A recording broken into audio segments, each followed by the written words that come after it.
Hello everyone, तो क्या हाल चाल है आप सभी के। उम्मीद करते हैं सब अच्छे से होंगे और आप लोग अपने एग्ज़ाम की तैयारी जो है वो भी अच्छे से कर रहे होंगे। तो आज हम लोग हिंदी के जो आपका हिंदी का पेपर है 7 तारीख को, उसके 30 MCQ क्वेश्चन यहाँ पे डिस्कस करने वाले हैं जो आपके एग्ज़ाम के लिए इम्पॉर्टेंट रहेगा। तो चलिए शुरू करते हैं वीडियो को। पहला क्वेश्चन यहाँ पे आपका है कि गद्यांश को ध्यानपूर्वक पढ़कर पूछे गए प्रश्नों के उत्तर दें, है ना। तो गद्यांश को पढ़ते हैं। गद्यांश है कि स्वस्थ हमारे जीवन का सबसे महत्वपूर्ण पहलू है। स्वस्थ शरीर में ही स्वस्थ मस्तिष्क का निवास होता है। यदि हम स्वस्थ रहना चाहते हैं तो हमें अपने खान पान, दिनचर्या और मानसिक स्वास्थ्य का ध्यान रखना चाहिए।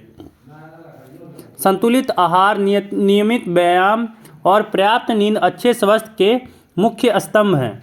इसके अतिरिक्त तनाव से बचना और सकारात्मक सोच रखना भी स्वास्थ्य बनाए रखने में सहायक होता है।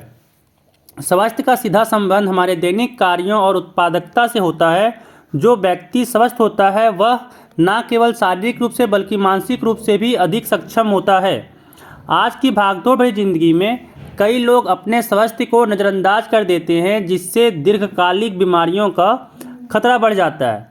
इसलिए हमें अपने स्वास्थ्य के प्रति सजग रहकर एक स्वस्थ और सुखी जीवन जीने का प्रयास करना चाहिए। ठीक है, इसमें पहला क्वेश्चन बन रहा है कि स्वस्थ जीवन जीने के लिए गद्यांश में किन मुख्य स्तंभों का उल्लेख किया गया है। तो इसका आंसर हो जाएगा आपका ए नंबर, संतुलित आहार, नियमित व्यायाम और पर्याप्त नींद। ठीक है, इन तीनों को जरूरत है। यहाँ कह रहा है कि स्वास्थ्य का सीधा संबंध किससे है, तो दूसरा का आपका बी नंबर हो जाएगा, दैनिक कार्यों और उत्पादकता से। ठीक है, अगला सवाल यहाँ पे कह रहा है कि तनाव से बचने के लिए गद्यांश में क्या उपाय सुझाया गया है। तो आपका इसका आंसर हो जाएगा बी नंबर, सकारात्मक सोच रखना। अगला सवाल कि भागदौड़ भरी जिंदगी में स्वास्थ्य को नज़रअंदाज करने का क्या परिणाम हो सकता है।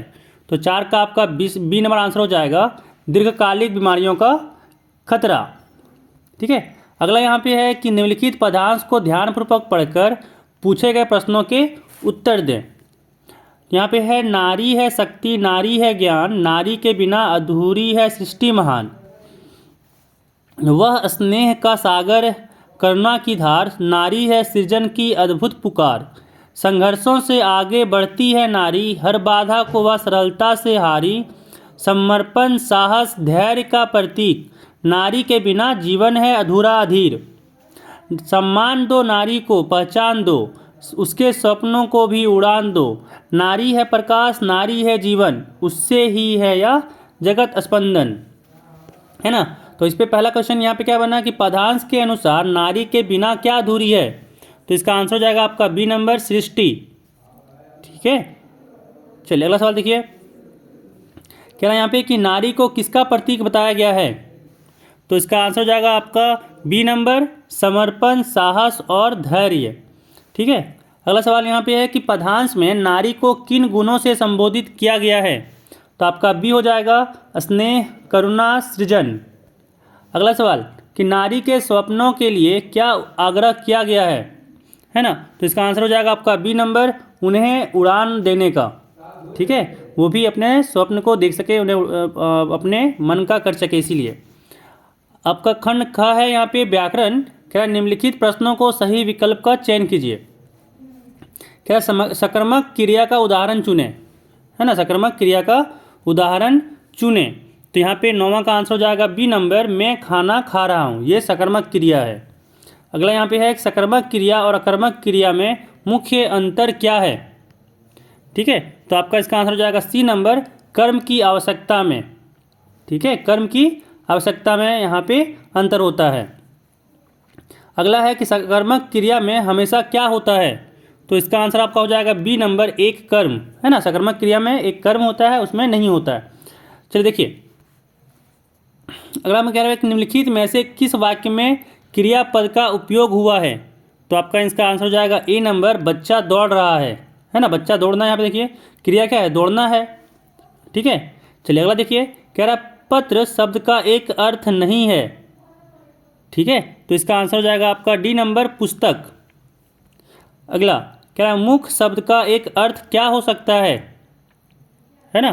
तो इसका आंसर हो जाएगा ए नंबर, चेहरा। ठीक है, चलिए अगला देखिए, कह रहा है अवयव शब्द का परिभाषा क्या है।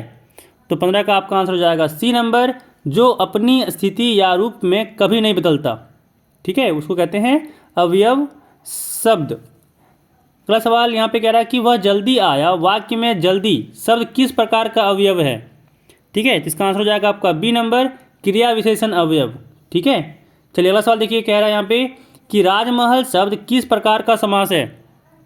तो यहाँ पे हो जाएगा एक नंबर, यहाँ पे ए नंबर ऑप्शन हो जाएगा तत्पुरुष समास। ठीक है, अगला देखिए, कह रहा है कि बहुव्रीहि समास में किस प्रकार के पद होते हैं। तो इसका आंसर आपका हो जाएगा डी नंबर, समास का अर्थ दोनों पदों से अलग होता है। ठीक है, अगला सवाल कि तुम स्कूल जाओ और मैं घर पर रहूँगा, इस वाक्य का प्रकार क्या है। तो 19 का आपका आंसर हो जाएगा सी नंबर, संयुक्त वाक्य। संयुक्त वाक्य हो जाएगा। अगला सवाल देखिए, कह रहा है मैंने उसे बुलाया क्योंकि वह देर से आया था। ठीक है, इस वाक्य में कौन सा वाक्य है। तो 20 का आपका आंसर हो जाएगा बी नंबर, मिश्र वाक्य। ठीक है, चलिए अगला देखिए, यहाँ पे है कि पाठ्य पुस्तक से आपका क्वेश्चन इसमें है कि निम्नलिखित गद्यांश को ध्यानपूर्वक पढ़कर दिए गए प्रश्नों के लिए सही उत्तर का चयन करें। कह रहा है बार बार सोचते क्या होगा उस कौम का जो अपने देश की खातिर घर गृहस्थी जवानी जिंदगी सब कुछ होम देने वालों पर भी हंसती है और अपने लिए बिकने के मौके ढूंढती है। दुखी हो गए। 15 दिन बाद फिर उसी कस्बे से गुजरे। कस्बे में घुसने से पहले ही ख्याल आया कि कस्बे की हृदयस्थली में सुभाष की प्रतिमा अवश्य ही प्रतिष्ठापित होगी, लेकिन सुभाष की आंखों पर चश्मा नहीं होगा, है ना। यहाँ पे कह रहा है पहला सवाल इसमें कि गद्यांश में लेखक को किस बात का दुख हो रहा है। तो इसका आंसर हो जाएगा ए नंबर कि कौम की मानसिकता और अपने देश के प्रति उनकी निष्ठा। ठीक है, चलिए अगला सवाल देखिए, कह रहा है यहाँ पे कि गद्यांश में लेखक का यह विचार सुभाष की आंखों पर चश्मा नहीं होगा का क्या अर्थ है। तो इसका आंसर हो जाएगा आपका बी नंबर कि सुभाष चंद्र बोस की मूर्ति में कोई कमी थी।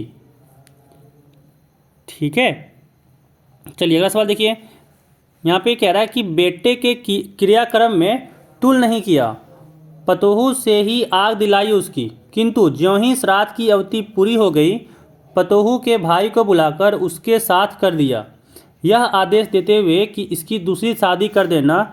इधर पतोहू रो रोकर कहती मैं चली जाऊंगी तो बुढ़ापे में कौन आपके लिए भोजन बनाएगा, बीमार पड़े तो कौन एक चुल्लू पानी भी देगा। मैं पैर पड़ती हूँ, मुझे अपने चरणों से अलग नहीं कीजिए। लेकिन भगत का निर्णय अटल था, तू जा नहीं तो मैं ही इस घर को छोड़कर चल दूंगा। यह थी उनकी आखिरी दलील और इस दलील के आगे बेचारी की क्या चलती, है ना। चलिए अब इस पे सवाल यहाँ पे है कि भगत का निर्णय क्या था, है ना। तो यहाँ पे इसका आंसर हो जाएगा, वो हो जाएगा बी, पतोहू की दूसरी शादी कराने का।